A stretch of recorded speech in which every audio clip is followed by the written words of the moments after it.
So here it is, guys, video number 2. That's Melly, my dog. What I want to talk about today, well, my first experience, I think I mentioned in my last one, that I was going through some stuff, and I was actually trying to be very emotionally stable. 3 things that I want to talk. I know I shouldn't be doing these videos before work because I really want to get into the habit of, like, I guess just really going into detail, but I guess to kind of go over. 1, being emotionally intelligent. That doesn't mean that you're emotionally stupid, just unaware, almost ignorant, you don't know these things exist. When you start to feel this negative thought, this negative feeling, you want to start, you want to catch it right there. I want you to try to practice, when you notice these negative thoughts, these negative feelings. Like today, I had so many of them come at me, a bunch of insecurities, a bunch of negative thoughts, even about myself. I want you to try to catch those thoughts.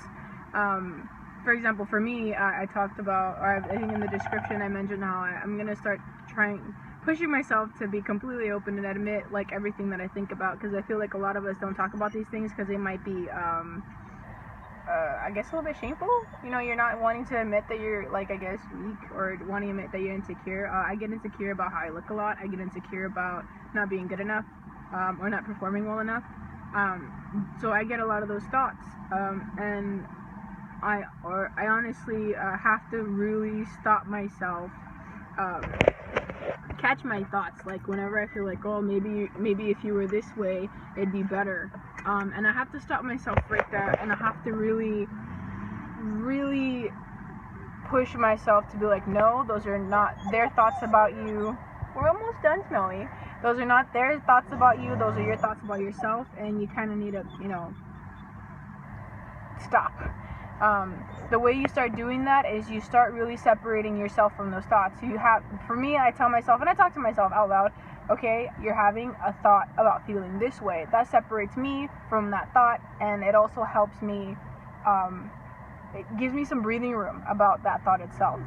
2, not feeling like a victim about everything bad that happens to you. That should be number 1, actually. If you feel like a victim about everything that happens to you, you're never going to change, you're never going to grow, you're never going to learn from that experience, so life's going to keep throwing it at you until you finally learn from that experience.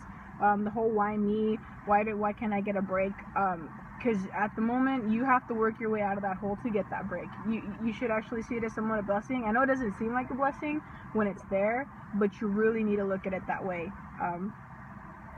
And 3, last thing is really working on responding and not reacting to situations. Whenever someone hits that button, whether it's a crying button or the angry button, you have to really respond and not react. You really have to. The cliche thing, think before you act. That's what it is. And it's not as retarded as it sounds. It helps a lot. Sometimes, most of the time, I have to bite my tongue a lot, because I'm very quick to say not nice things, but I've learned a lot this past year. And lastly, one thing that really helps you kind of get on the right track for life is trying to find out what your purpose is, your why. Why do you exist? Why are you here? We're all here to serve out. We're all born with these gifts, and we're all here to serve them out. So I really challenge you to try to ask life or God or whatever you believe in, hey, why am I here? Because we're not just, a lot of us are asleep. I call it being asleep. I consider myself waking up or being awake.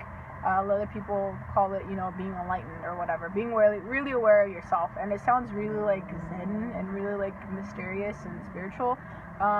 But kind of go out of your comfort zone. Try to really ask yourself these questions. What am I good at? Why am I here? What is it for? And where can it go? But to recap everything, I'm going to try today to not react and just respond. Really put some space in between those thoughts that are negative, and really kick into the gear of I am not a victim of all these things. And it's not one of those self-power kind of things. No, because if you feel victimized, you'll never grow. You'll always find an excuse to feel sad, and that's not what life's about. I have to go to work. I have to really not do these things before work. Ellie's ready to work. Smelly. Hey, Smelly. And good luck out there, guys, and I'll see you tomorrow.